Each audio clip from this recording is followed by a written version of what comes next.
Imagina que tienes en tus manos un libro. Sus páginas son de piel de becerro, gastadas por 6 siglos de existencia. Está lleno de dibujos, plantas que no existen en ningún jardín del planeta, mujeres desnudas flotando en piscinas verdes conectadas por tuberías imposibles, mapas de estrellas que no corresponden a ningún cielo conocido. Y junto a cada dibujo, párrafos y párrafos de una escritura fluida, elegante, escrita por una mano segura que claramente sabía lo que hacía, en un idioma que nadie, absolutamente nadie, ha logrado leer jamás, ni los mejores criptógrafos del mundo, ni los que descifraron los códigos nazis, ni las supercomputadoras, ni la inteligencia artificial. Este libro existe. Está en una bóveda de la Universidad de Yale, y esta noche, en Expedientes del Internet, vamos a abrirlo.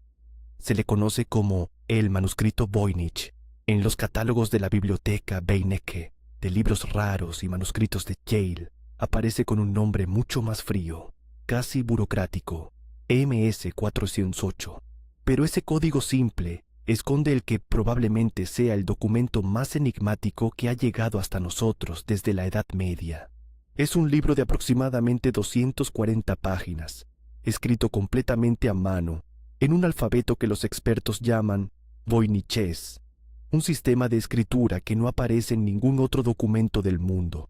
No hay una segunda muestra, no hay una piedra de Rosetta, no hay una clave. Solo este libro, solo, en el idioma de nadie. Y antes de que pienses que es una leyenda de Internet, una de esas historias inventadas que circulan por foros a medianoche, déjame ser claro desde el principio. El manuscrito Voynich es completamente real. Es un objeto físico, tangible, estudiado por universidades, sometido a análisis de laboratorio, fotografiado página por página. Su misterio no es una fantasía, es un hecho científico documentado. Y quizás eso es lo que lo vuelve tan perturbador. Empecemos por lo que la ciencia sí puede decirnos con certeza. En el año 2009, investigadores de la Universidad de Arizona tomaron pequeñas muestras de 4 de las páginas de pergamino del manuscrito y las sometieron a datación por radiocarbono. El resultado fue contundente. La piel con la que se fabricaron esas páginas proviene de animales que vivieron entre los años 1404 y 1438, es decir, principios del siglo XV. Estamos hablando de un objeto que tiene alrededor de 600 años. Para ponerlo en perspectiva, cuando se preparó este pergamino, aún faltaban décadas para que Cristóbal Colón cruzara el Atlántico, y Gutenberg todavía no había inventado la imprenta de tipos móviles en Europa. Este libro fue escrito completamente a mano, en un mundo donde cada página era un trabajo artesanal.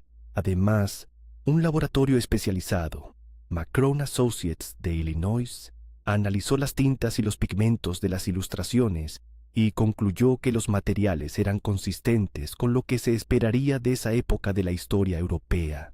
El estilo de la escritura, la forma en que están cosidos los cuadernos, la numeración de las páginas, todo apunta a un origen genuinamente medieval, probablemente en algún lugar de Europa, y varios análisis estilísticos sugieren que pudo haber sido compuesto en Italia durante el Renacimiento. Hasta aquí, hechos verificados por fuentes científicas. Pero aquí es donde el misterio comienza a crecer, porque tener el papel no significa poder leer las palabras. El manuscrito está dividido en secciones, cada una identificada por el estilo de sus dibujos.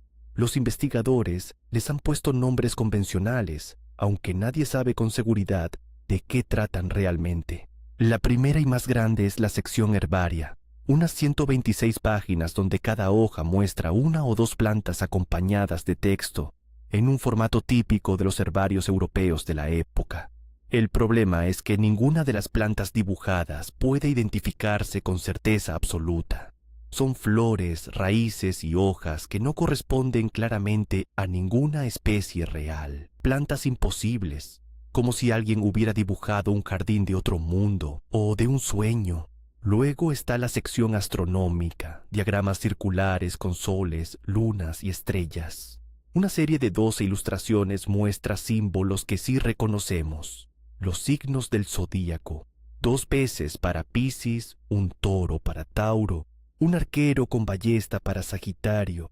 Es uno de los pocos momentos en que el manuscrito nos guiña un ojo, en que reconocemos algo, pero el resto de los diagramas astronómicos no encajan en ninguna tradición conocida, ni europea, ni de ninguna otra cultura.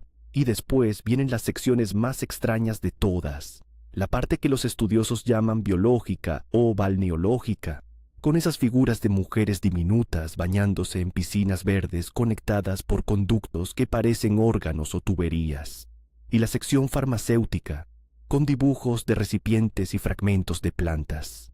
La impresión general es que el libro fue concebido como una especie de compendio de medicina o farmacopea medieval, pero es solo eso, una impresión, porque sin poder leer el texto, todo es interpretación. Ahora viajemos hacia atrás en el tiempo y sigamos el rastro de este libro maldito a través de los siglos. Aquí también debemos distinguir lo confirmado de lo especulado. El primer dueño confirmado del manuscrito, del que existe evidencia documental real, fue Georg Baresch, un alquimista que vivía en Praga a principios del siglo XVII. Baresch estaba desconcertado por este libro. Lo describía casi con frustración, como una especie de esfinge que llevaba años ocupando espacio en su biblioteca sin que él pudiera entender una sola palabra. Y entonces hizo lo que haría cualquiera de nosotros. Buscó ayuda de un experto. Baresch había oído hablar de Athanasius Kircher, un erudito jesuita del Colegio Romano, famoso en toda Europa por haber publicado un diccionario copto y por afirmar que había descifrado los jeroglíficos egipcios. Si alguien podía leer lo ilegible, pensó Baresch, era él. Así que le envió copias de algunas páginas, rogándole que lo ayudara a traducir el texto. Kircher, el genio más brillante de su siglo, no pudo hacer nada. Fracasó. Cuando Baresch murió, el manuscrito pasó a manos de un amigo suyo, Johannes Marcus Marci, de Praga, quien tampoco pudo descifrarlo.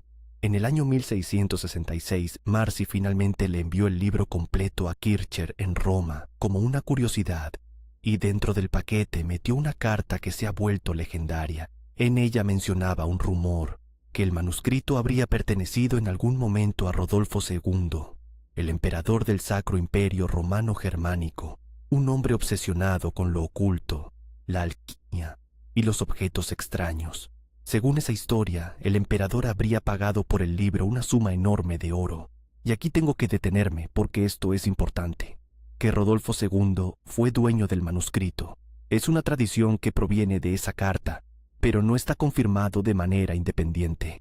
Es, digamos, el primer gran rumor de esta historia. Fuentes recientes incluso sugieren que pudo haber dueños anteriores todavía desconocidos. Lo que sí es un hecho es que, tras llegar a Roma, el manuscrito desapareció de la vista durante más de 2 siglos, presumiblemente guardado en bibliotecas jesuitas, en el silencio y el polvo, hasta que llegamos a 1912, y a un hombre que le daría su nombre para siempre. Wilfrid Voynich era un librero y coleccionista de origen polaco, un cazador de tesoros bibliográficos. Ese año, adquirió un lote de manuscritos antiguos guardados en un colegio jesuita cerca de Roma, en Frascati. Y entre esos volúmenes encontró algo que lo dejó paralizado, un libro cubierto de una escritura que jamás había visto, ilustrado con plantas imposibles y diagramas incomprensibles. Voynich supo de inmediato que tenía algo extraordinario entre las manos. Pasó el resto de su vida intentando descifrarlo, y como todos los que lo intentaron antes y después que él, fracasó. Murió en 1930 sin haber leído una sola palabra de su tesoro. El manuscrito permaneció con su viuda hasta 1960 y años después terminó siendo donado a la Universidad de Yale, donde reposa hasta el día de hoy. Pero la parte más inquietante de esta historia no está en su antigüedad ni en sus dueños misteriosos. Está en lo que pasó cuando las mentes más brillantes del mundo moderno se enfrentaron a él. Durante el siglo XX, el manuscrito Voynich se convirtió en una especie de obsesión para los criptógrafos. Y no hablamos de aficionados, hablamos de las leyendas del oficio. William Friedman, el hombre cuyo equipo rompió el código japonés púrpura durante la Segunda Guerra Mundial, uno de los mejores descifradores de la historia, Dedicó décadas de su vida a este libro, junto a su esposa, Elizabeth Smith Friedman, también una criptógrafa brillante. Analizaron el texto con las primeras computadoras. Y después de todo ese esfuerzo, ¿su conclusión? Que no lograban descifrarlo, pero que estaban convencidos de que se trataba de una lengua inventada, artificial. Se dice incluso que hasta el mismísimo Alan Turing, el genio que ayudó a quebrar la máquina Enigma nazi, y agentes del FBI, se interesaron por el enigma. Todos, sin excepción, se estrellaron contra el mismo muro. Piensa en esto un momento. La gente que derrotó a las máquinas de cifrado más avanzadas de 2 guerras mundiales no pudo con un libro escrito por una mano anónima 600 años atrás. Y llegamos al giro, al dato que realmente eriza la piel, porque tú podrías pensar, bueno, quizás simplemente es un galimatías, letras al azar, una elaborada broma o una estafa. Una teoría propuesta por el investigador Gordon Rock en 2003 sugiere exactamente eso, que el manuscrito podría ser un documento sin sentido, creado deliberadamente para engañar a coleccionistas ricos como el emperador Rodolfo II, dispuestos a pagar oro por rarezas. Suena razonable, pero la ciencia moderna encontró algo que complica muchísimo esa idea. Cuando los matemáticos analizaron el texto con herramientas estadísticas, descubrieron que el voynichés se comporta como un idioma real. El texto sigue la llamada ley de Zipf, un patrón matemático que aparece en todas las lenguas humanas. La palabra más común aparece aproximadamente el doble de veces que la segunda más común, el triple que la tercera, y así sucesivamente. El texto aleatorio no sigue esa ley. El galimatías generado por métodos mecánicos simples tampoco. Investigadores como Marcelo Montemurro demostraron que crear esa distribución requiere fuerzas generativas complejas. La probabilidad de producirla por accidente es prácticamente nula.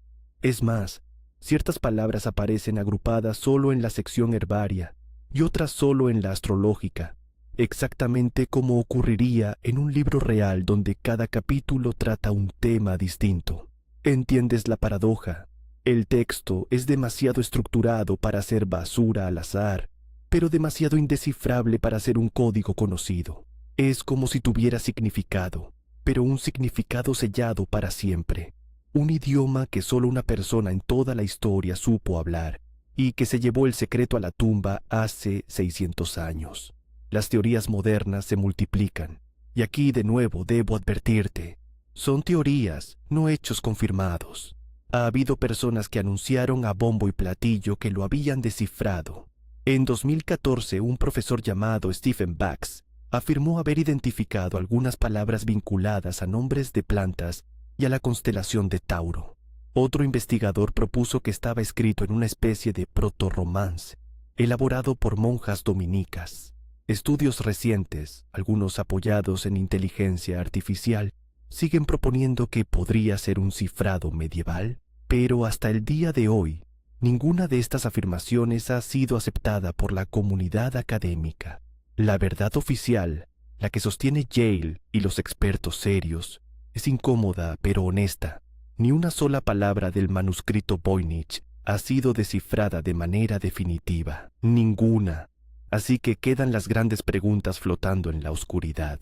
¿Quién se sentó hace 6 siglos, con una pluma en la mano, a llenar más de 200 páginas con un idioma que quizás inventó él mismo? ¿Por qué dibujó plantas que no existen y estrellas de un cielo imposible? ¿Escondía conocimiento secreto, tal vez perseguido por la Inquisición? ¿Era el diario cifrado de un alquimista? ¿La obra de una mente brillante que sufría de algún tipo de delirio? ¿O, como algunos susurran, era una elaborada estafa tan perfecta que engañó incluso al tiempo? Lo cierto es que ese libro sigue ahí, en su bóveda climatizada de Yale, en perfecto silencio. Ha derrotado a emperadores, a jesuitas, a los descifradores de códigos de 2 guerras mundiales, a las supercomputadoras y a la inteligencia artificial. Ha guardado su secreto durante 600 años, y cada vez que alguien anuncia que por fin lo ha resuelto, el manuscrito, en su mudez perfecta, Parece sonreír y volver a cerrarse.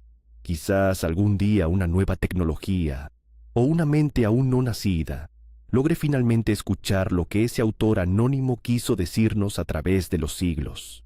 O quizás nunca lo sepamos. Quizás ese sea precisamente el mensaje, que hay puertas que la historia decidió cerrar para siempre y que algunos secretos están destinados a permanecer en la oscuridad, esperando pacientemente, página tras página, a alguien que nunca llegará. Si esta historia te dejó pensando, con esa sensación incómoda de que hay cosas que se nos escapan entre los dedos, quédate con nosotros. Suscríbete a Expedientes del Internet y activa la campana, porque cada semana bajamos juntos a lo más profundo de los misterios que la humanidad no ha podido resolver. Y dime en los comentarios, ¿tú qué crees que dice realmente el manuscrito Voynich? ¿Un código, una lengua perdida, o el susurro de alguien que no quería ser entendido? Nos vemos en el próximo expediente. Cuida bien tus secretos, porque quizás dentro de 600 años alguien intente descifrarlos.